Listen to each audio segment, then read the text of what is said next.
Le policier a déclaré « aucune preuve » jusqu'à ce que le garçon retire sa chemise pleine de fils électriques.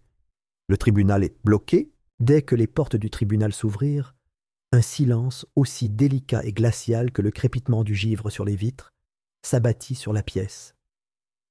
Le soleil filtrait à travers les fenêtres poussiéreuses, projetant des rayons pâles sur le sol poli où résonnaient les échos des pas. Toutes les têtes se tournèrent, le regard lourd et muet, tandis qu'un jeune garçon, petit, pâle et noyé dans le tissu, était conduit à l'intérieur par un avocat commis d'office épuisé.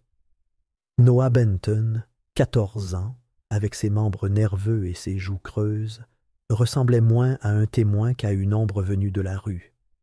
Son visage se crispait sous l'effet d'une panique contenue, celle qui lui collait à la peau comme une seconde peau. Chacun de ses pas semblait pesant, délibéré, une marche vers un lieu qui avait déjà décidé de sa valeur. Il ne s'assit pas au premier rang, là où les témoins attendaient habituellement avec une assurance assurée et une confiance fragile. Il n'était ni à la table du procureur, ni à celle de la défense. Au lieu de cela, l'avocat commis d'office le guida silencieusement vers les bancs du fond, comme s'il déposait quelque chose de fragile sur une étagère oubliée.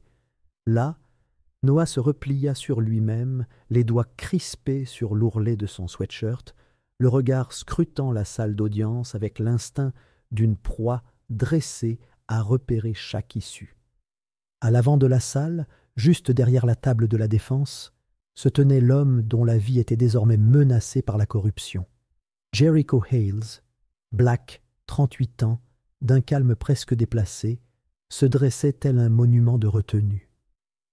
Ancien conseiller pour mineurs, entraîneur de football américain et mentor pour jeunes, Jericho avait passé les 16 dernières années à sauver des enfants que le système avait déjà abandonnés. Son costume était repassé, quoique modeste.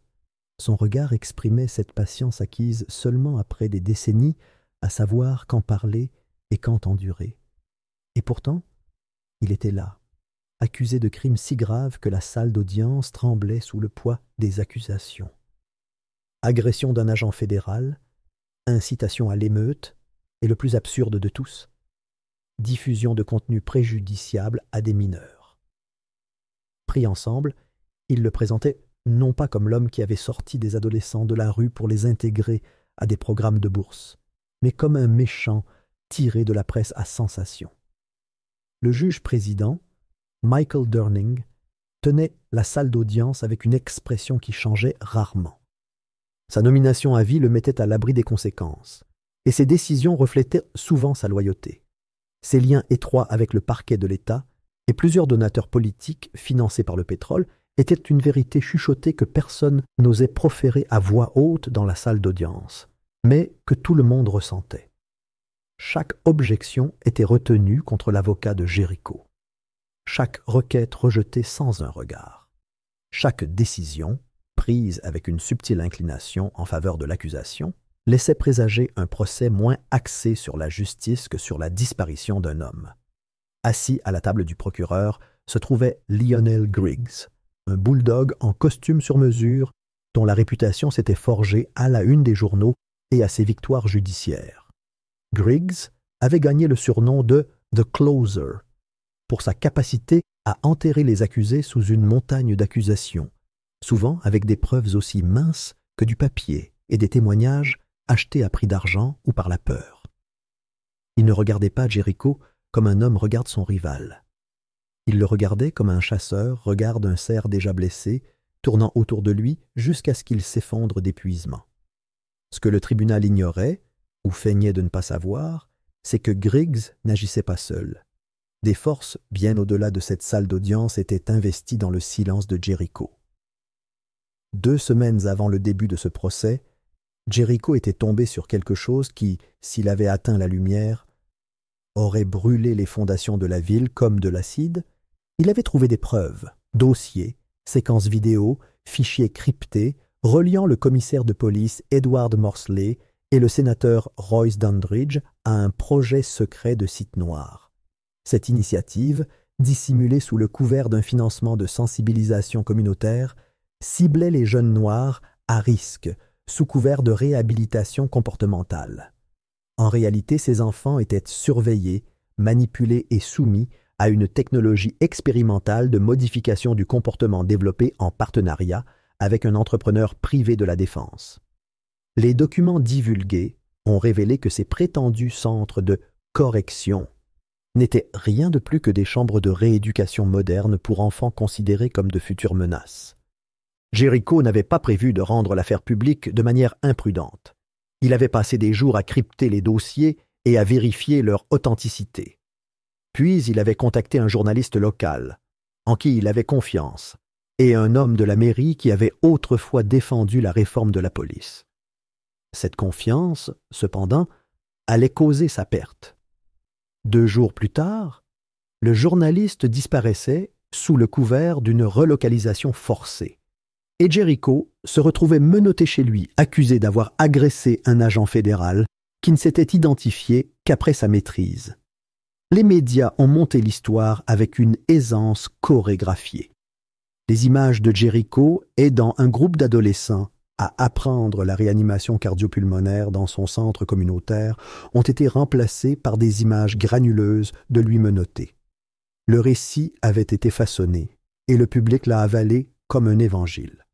Au tribunal, ceux qui tiraient les ficelles sont restés absents, ne risquant jamais d'être exposés. Le commissaire Morsley n'a pas témoigné. Le sénateur Dandridge n'a envoyé aucune déclaration. Il n'en avait pas besoin. Leurs empreintes digitales imprégnaient toute la stratégie de l'accusation, de la mise sous scellé soudaine de documents cruciaux au défilé d'agents dont les témoignages concordaient trop parfaitement. Tous les policiers à la barre récitaient le même scénario. Jericho avait provoqué une émeute.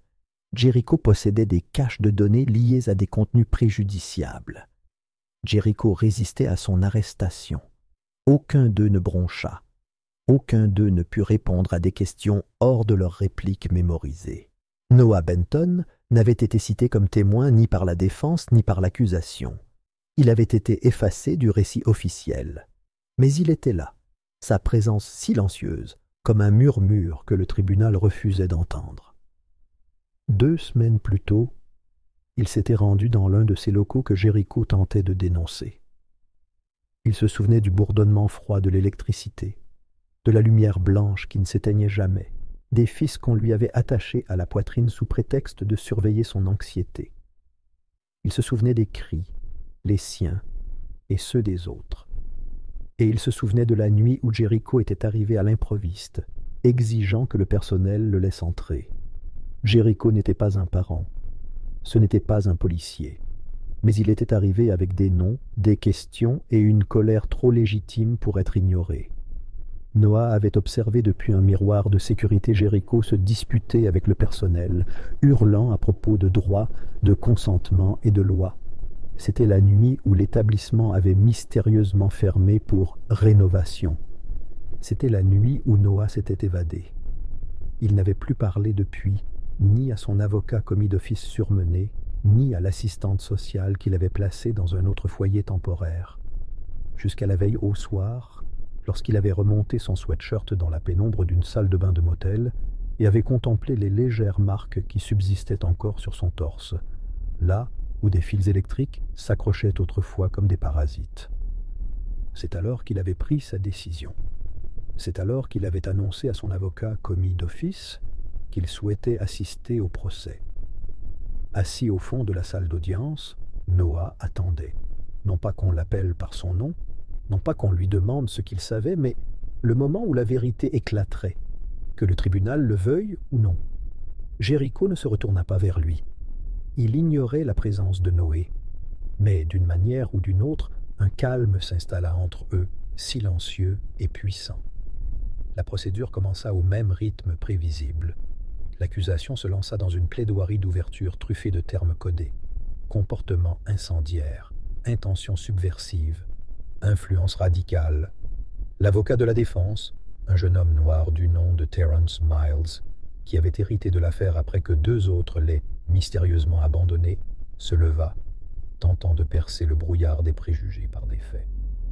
Mais chaque mot qu'il prononça semblait se dissiper avant d'atteindre le jury.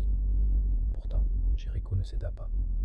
Pas lorsque l'agent Harlan Lang se leva et témoigna que Jericho l'avait agressé lors d'une intervention pacifique, malgré la disparition mystérieuse des images de sécurité de cette nuit-là. Pas lorsque le juge rejeta la requête de Terrence visant à admettre des documents fuités comme preuve. Pas lorsqu'une nouvelle accusation fut évoquée, intention de diffuser du matériel subversif au-delà des frontières des États. Escalade fédérale visant clairement à soustraire le procès à la juridiction de l'État. Jericho regardait simplement, comme un homme déjà familier avec la trahison. Au fond, Noah sentait son pouls battre dans ses côtes. Chaque témoignage était un mensonge, chaque jugement une manipulation. Il regarda ses mains tremblantes, puis sa chemise, dissimulant encore ce que personne d'autre ne pouvait voir. Il ne connaissait pas la loi. Il ne comprenait pas la procédure judiciaire. Mais il connaissait la vérité. Et le moment approchait où il devrait la révéler, qu'on le convoque ou non, que le juge le veuille ou non. Noah n'était pas censé être là. Mais d'un autre côté, Jericho non plus. Et parfois, seuls ceux qui ne sont pas censés être là comptent.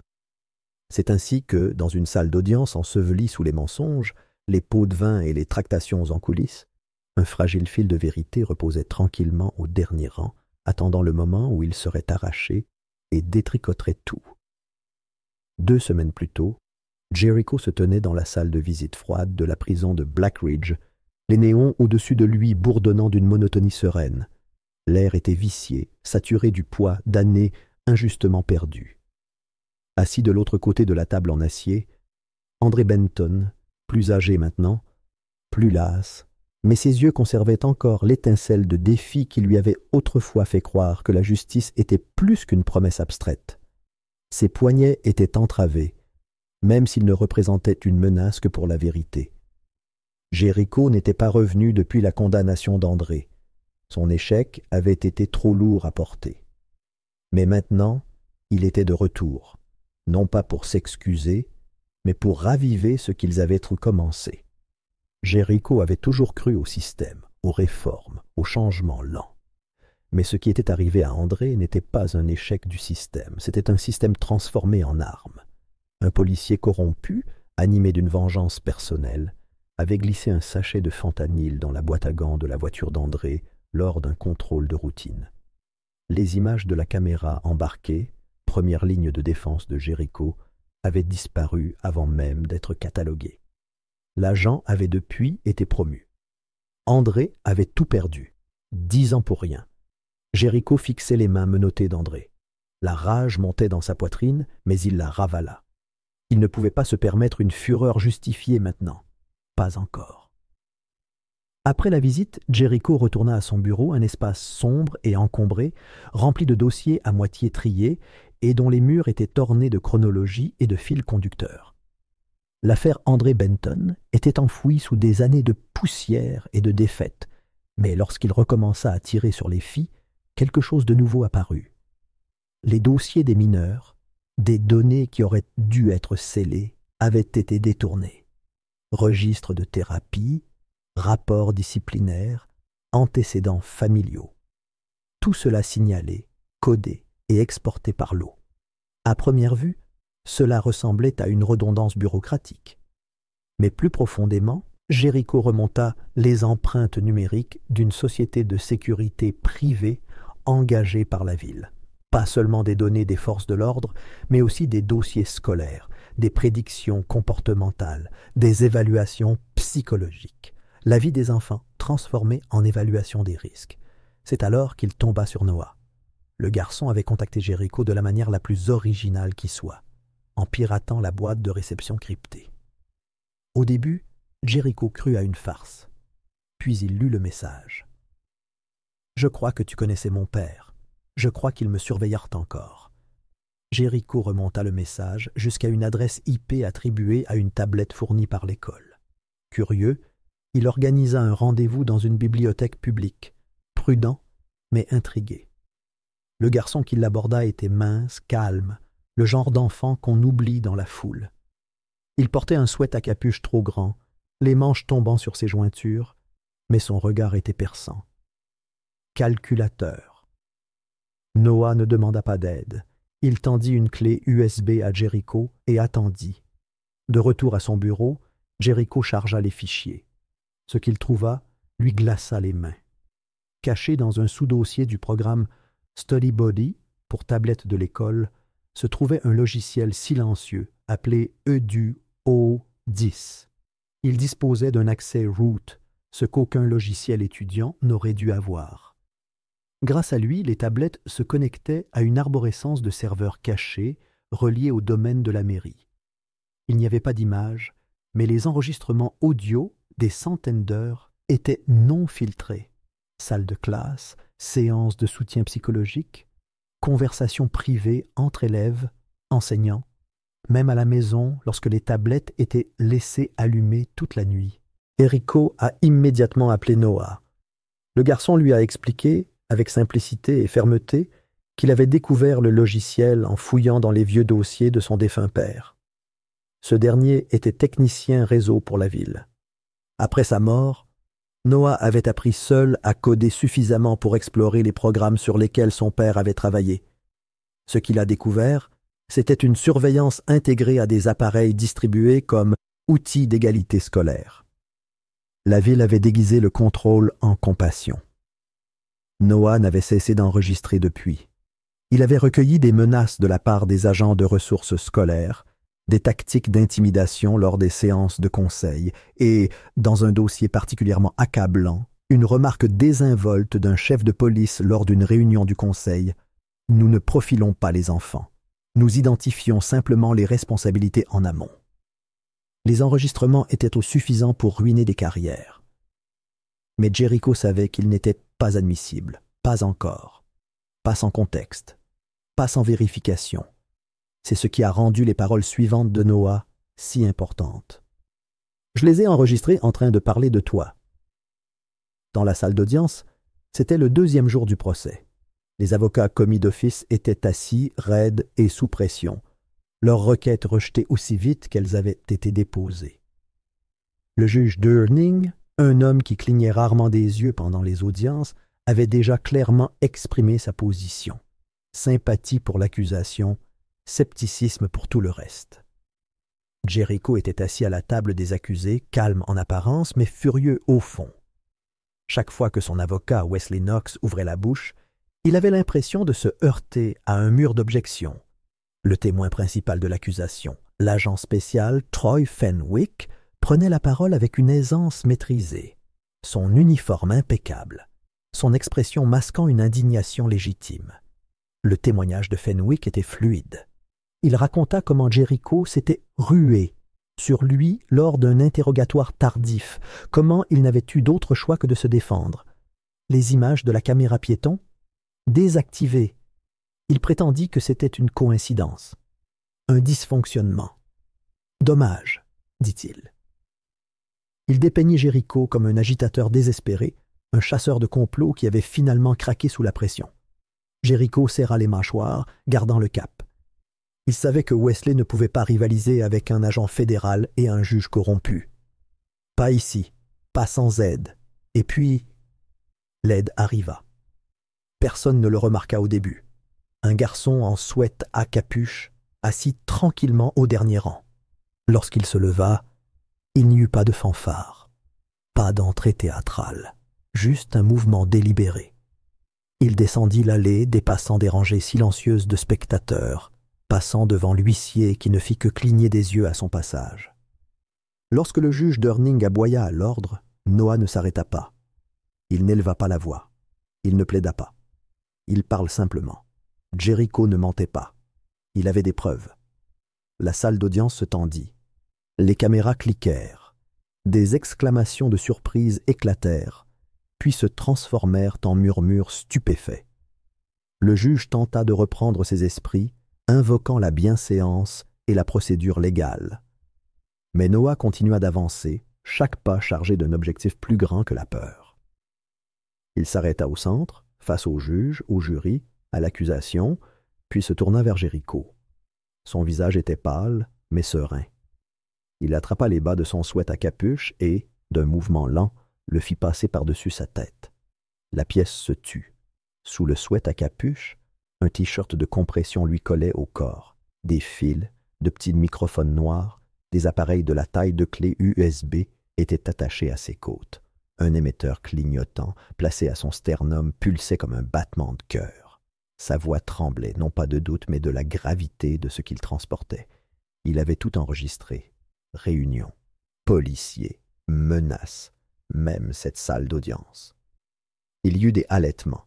L'huissier hésita, hésitant entre le placer en détention ou le protéger. Le marteau du juge claqua contre le bureau, exigeant le silence, mais il était trop tard. Cet instant avait bouleversé le scénario de l'accusation. Les journalistes se sont précipités. Le jury s'est retourné. Même l'expression de Fenwick s'est estompée. Jericho a croisé le regard de Noah et l'aperçut. La peur, le courage, la détermination brute d'un enfant qui avait hérité d'un combat qui ne lui était pas destiné, mais qui l'avait quand même mené. Le juge a appelé la sécurité, mais personne n'a réagi assez vite. Noah a mis la main dans sa poche et a sorti un petit appareil, un disque dur crypté.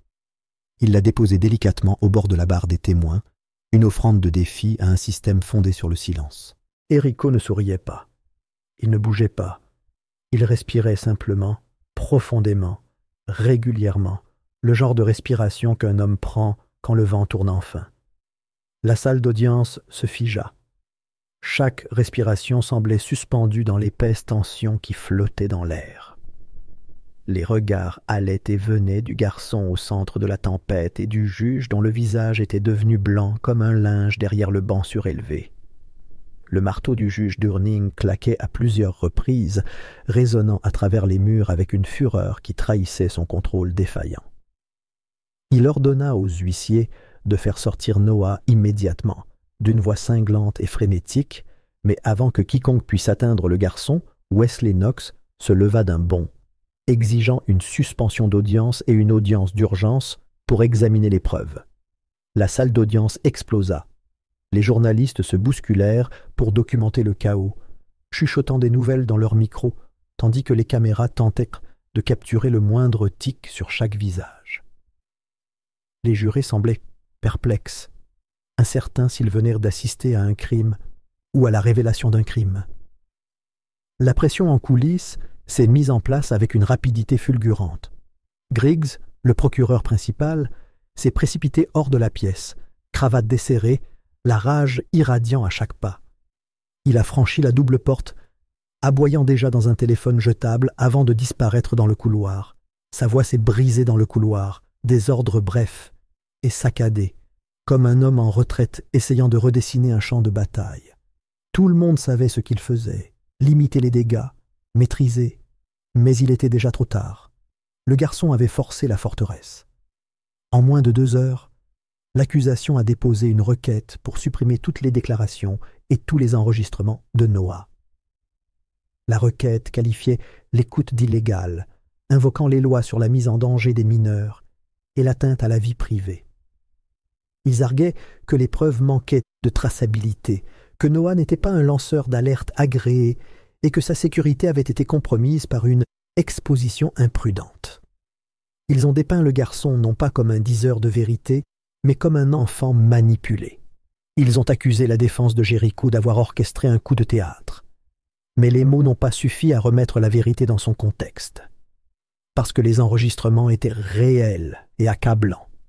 Ce qui a commencé comme une petite fuite s'est rapidement transformé en une véritable inondation. En quelques heures, des sources anonymes ont diffusé des extraits à des médias indépendants.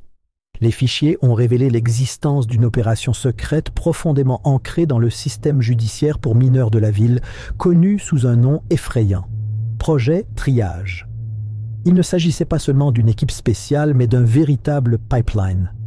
Un système conçu pour identifier, isoler et reloger les jeunes à problème des écoles publiques vers des établissements pénitentiaires privés où le financement public circulait librement et la surveillance était minimale. Les enfants, principalement noirs et métis, étaient surveillés grâce à des tablettes fournies par l'école et équipés de logiciels de surveillance non autorisés. Les notes des conseillers d'orientation ont été collectées. Les évaluations psychologiques ont été étiquetées. Les incidents disciplinaires ont été signalés, non pas pour un soutien, mais pour une réorientation vers des établissements qui engrangeaient des fonds publics pour chaque lit occupé. Les extraits audio étaient incessants. La voix du commissaire Harold Morsley était inimitable, captée lors d'une séance de stratégie à huis clos. Il s'approche trop près. Trouvez quelque chose sur lui, n'importe quoi. On ne peut pas se permettre qu'il relie le flux de ce gamin à nos journaux de bord. Mettez le bazar. Le silence se fit lorsque cet enregistrement fut diffusé au tribunal. Même le juge Durning marqua une pause, la main en l'air. Le jury changea de position. Certains portèrent un regard différent à Jericho. D'autres fixèrent la table de l'accusation, soudain incertains de l'histoire qu'on leur avait vendue. Mais la tempête à l'extérieur de la salle d'audience fut encore plus violente. Le système, une fois exposé, ne recula pas, il répliqua. Ce soir-là, Wesley Knox sortit et trouva ses pneus lacérés. Pas seulement dégonflés, mais creusés. Des coupures précises qui disaient « On vous voit ». Il ne déposa pas de plainte. C'était inutile. À l'arrivée des policiers, les dégâts seraient enfouis sous la paperasse. Il a simplement appelé quelqu'un et a changé son itinéraire pour rentrer chez lui, sachant que quelle que soit la ligne qu'il avait franchie, il n'y avait pas de retour en arrière. Noah et sa tutrice, une tante qu'il avait élevée depuis ses 9 ans, furent placés en détention préventive en vertu d'une ordonnance d'urgence. Ils disparurent avant minuit, escortés par des agents fédéraux qui n'étaient pas censés être au courant de l'affaire. Leur départ fut discret, calculé. Même Wesley ignora où ils allaient. Un seul mot, en sécurité. Jericho ne les vit jamais partir. Il fut transféré à l'isolement sans prévenir. Aucune explication. Juste un appel soudain pour faire ses bagages et déménager. On lui dit que c'était pour sa protection, mais la boîte en acier dans laquelle on l'avait fourré ressemblait davantage à une cage silencieuse. Les lumières ne s'éteignaient jamais. Les murs étaient tenus. Ses repas arrivaient par une étroite fente, sans qu'aucun mot ne soit échangé. Il s'assit sur le banc en béton, le matelas fin, amortissant à peine son dos douloureux, écoutant le silence peser sur ses pensées. En isolement, le temps n'avait plus de sens. Les jours devenaient des suppositions. Les minutes se transformaient en heures. Et à chaque seconde, il se demandait ce qui allait se passer ensuite, hors des murs, dans la salle d'audience, en ville. Le lendemain matin, le juge se réunit sans délai. Pas de caméra, pas de public, juste des avocats, des greffiers et un semblant d'ordre. Le juge Durning rendit sa décision avec une fermeté éprouvée. Les écoutes téléphoniques étaient irrecevables. Il invoqua des violations du droit à la vie privée, un manque de contrôle judiciaire et des vices de procédure. Il déclara la présence du garçon au tribunal non autorisée et les enregistrements préjudiciables et non vérifiés. Il ordonna au jury de ne pas tenir compte de tout ce qu'il avait vu et entendu la veille, affirmant que cela n'avait aucun rapport avec la culpabilité ou l'innocence de l'accusé. Dehors, le monde était en ébullition. Des foules se rassemblèrent sur les marches du palais de justice, brandissant des pancartes peintes à la main, exigeant la transparence. Les manifestants se tenaient côte à côte sous des échafaudages imposants et des camions de télévision. Certains portèrent des photos d'enfants perdus dans le système, des fils et des filles disparus dans des centres de détention sous de vagues accusations, pour ne jamais réintégrer les écoles publiques. D'autres brandissaient des photos agrandies de Jericho, de l'époque où il était militant, s'exprimant lors des réunions des conseils scolaires, mettant en garde quiconque voulait l'entendre contre la collecte de données qui s'infiltrait silencieusement dans les salles de classe. Les journalistes, autrefois prudents, sont maintenant arrivés en force. Des médias indépendants ont publié des transcriptions intégrales des enregistrements. Les hashtags ont déferlé sur les réseaux sociaux. Les responsables de l'État se sont précipités pour se mettre à l'abri. Le sénateur Raynor, qui avait autrefois soutenu le projet de triage comme une solution proactive aux troubles juvéniles, a tenu une conférence de presse organisée à la hâte. Suant sous les projecteurs, il a qualifié tout cela de « tragique, malentendu, exagéré », accusant des entrepreneurs anonymes et promettant une enquête officielle. Sa déclaration a été accueillie par des huées, même de la part de la presse. De retour au tribunal, l'accusation a tenté de reprendre le contrôle. Elle s'est appuyée sur des témoignages édulcorés, ignorant chaque fil conducteur qui déconstruisait son récit. Les témoins étaient prêts. Les contre-interrogatoires furent écourtés.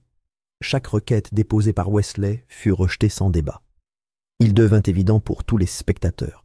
Ce n'était pas un procès, mais une tentative de limiter les dégâts. Mais quelque chose avait changé. Les jurés ne semblaient plus convaincus. Certains refusaient tout contact visuel avec l'accusation, d'autres prenèrent des notes furieuses à chaque déposition. Même le juge Durning, malgré sa décision, semblait déstabilisé. Sa voix autrefois autoritaire tremblait. Chaque coup de marteau qu'il donnait ressemblait davantage à un mécanisme de défense qu'à une prise de contrôle. Wesley Knox, las mais concentré, savait que le système s'enlisait. Ils essayaient d'enterrer l'histoire avant qu'elle ne les enterre. Mais ils savaient aussi que la tendance avait changé. La vérité était éclatée, peut-être inadmissible au tribunal, mais indéniable devant l'opinion publique. Et dans ce combat, cela pourrait suffire à briser l'armure. Jericho, toujours enfermé dans sa cellule, ignorait les détails exacts. Il n'avait pas vu les manifestations. Il n'avait pas entendu les enregistrements diffusés à voix haute. Mais il sentait le tremblement. Il le sentait chez le gardien qui évitait tout contact visuel, chez l'infirmière qui lui offrait de l'eau sans parler, dans le silence désormais empreint de tension et non d'apathie. Certaines vérités, une fois dites, ne pouvaient être passées sous silence. Et même si le système tentait d'effacer la voix de Noah des archives officielles, il avait déjà échoué à effacer l'essentiel. Le monde l'avait entendu. Et il écoutait. Ce n'était pas le dernier jour du procès, mais ce serait le dernier qui ressemblerait à une salle d'audience. La matinée commença différemment, avec une tension si intense qu'elle se ressentait jusqu'au plus profond de chaque personne présente. 2 nouvelles personnalités avaient pris place dans la galerie, vêtues de costumes sombres, l'expression indéchiffrable. Des observateurs fédéraux, dépêchés par le ministère de la Justice en réponse à ce qu'ils décrivaient simplement comme des irrégularités dans la procédure judiciaire. Leur arrivée signalait que cette affaire avait dépassé les limites de ceux qui la contrôlaient autrefois. Pourtant, le juge Durning présidait avec sa rigidité habituelle, les épaules carrées sous sa robe, comme si rien n'avait changé, comme si le sol sous ses pieds n'avait pas déjà commencé à bouger. L'accusation semblait ébranlée. Griggs avait disparu, absent sans explication. À sa place, une procureure adjointe nommée McAllister fouillait dans les dossiers avec un désespoir trop visible pour être ignoré. Il contenait quelque chose de nouveau, affirmait-elle. Une lettre d'aveu de Jericho. Et 3 déclarations révisées de témoins précédents. Debout au pupitre, elle était droite, lisant des pages qui tremblaient légèrement dans ses mains, essayant de donner une impression d'assurance. Mais chaque mot qu'elle prononçait portait un léger écho de panique. Wesley Knox ne broncha même pas. Il se leva lentement, ajusta ses lunettes et s'approcha du banc d'un pas mesuré. Il avait déjà vu ce genre de tentative désespérée, mais pas dans une affaire aussi médiatisée. Les fausses lettres étaient le signe d'un mur qui s'écroulait, pas d'un nouveau mur en construction. Il demanda qu'un graphologue soit immédiatement appelé. Le juge Durning rejeta la requête sans hésitation. Wesley savait qu'il le ferait.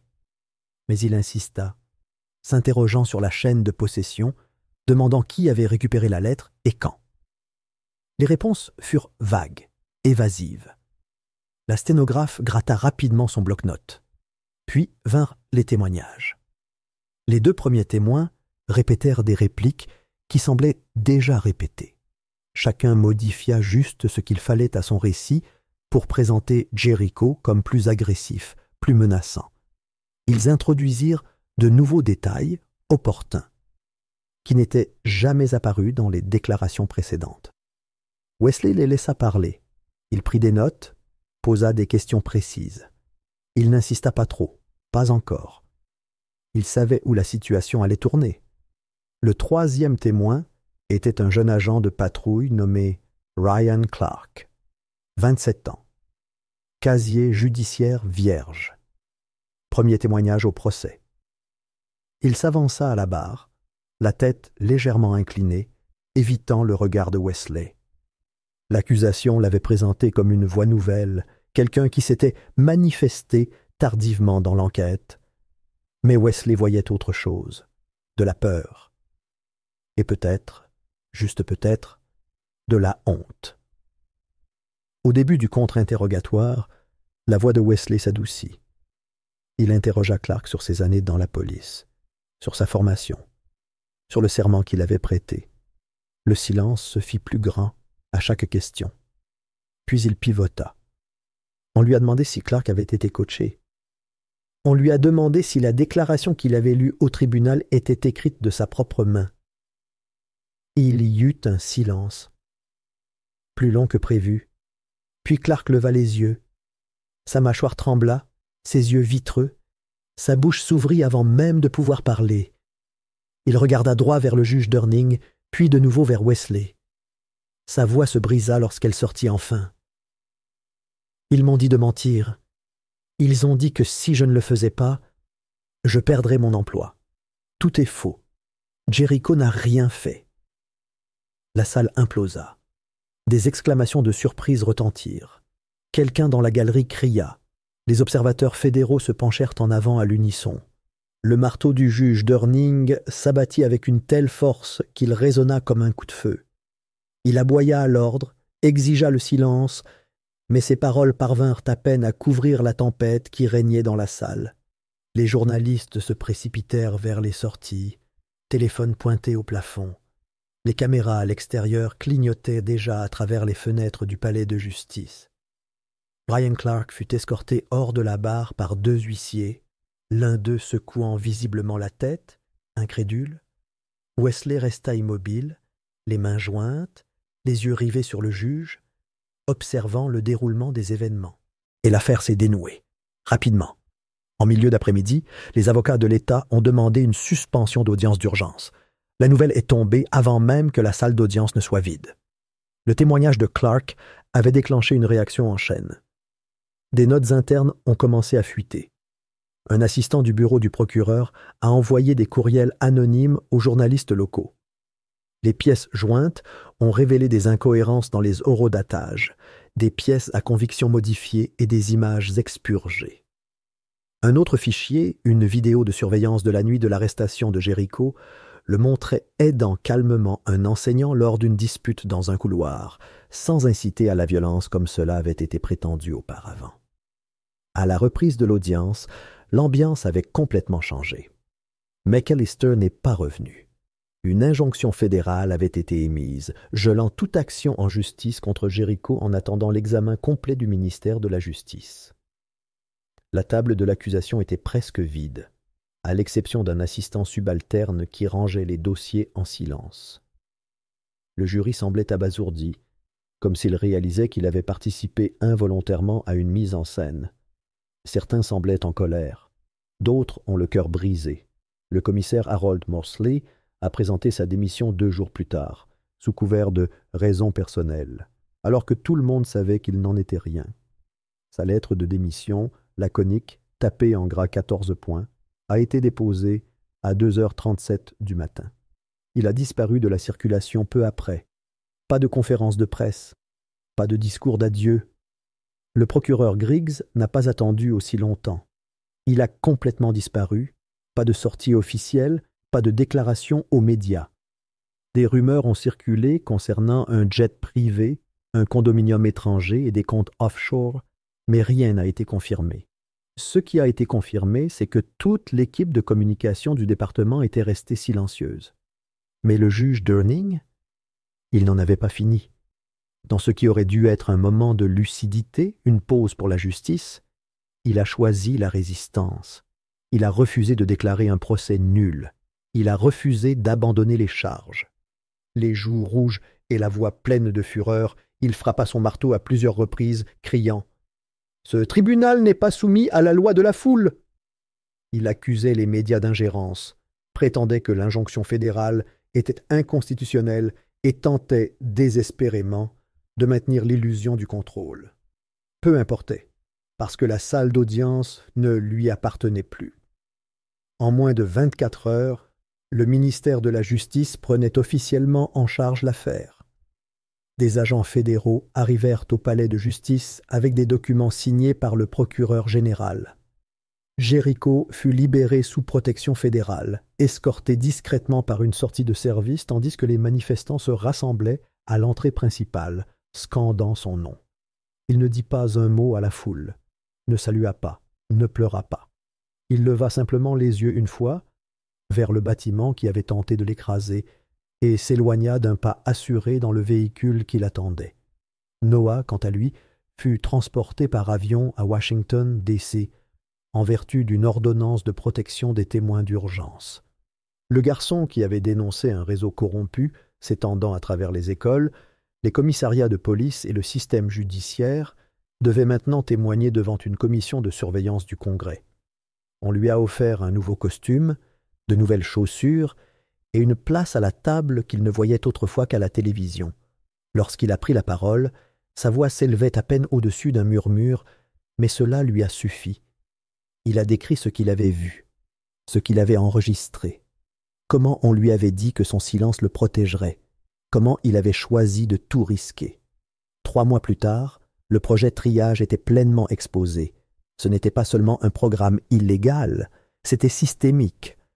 Un réseau d'administrateurs scolaires, de fonctionnaires de l'État, de propriétaires d'établissements pénitentiaires et d'agents des forces de l'ordre qui utilisaient des modèles de données prédictives pour orienter les élèves vulnérables, principalement des garçons noirs et latinos, vers des centres de détention.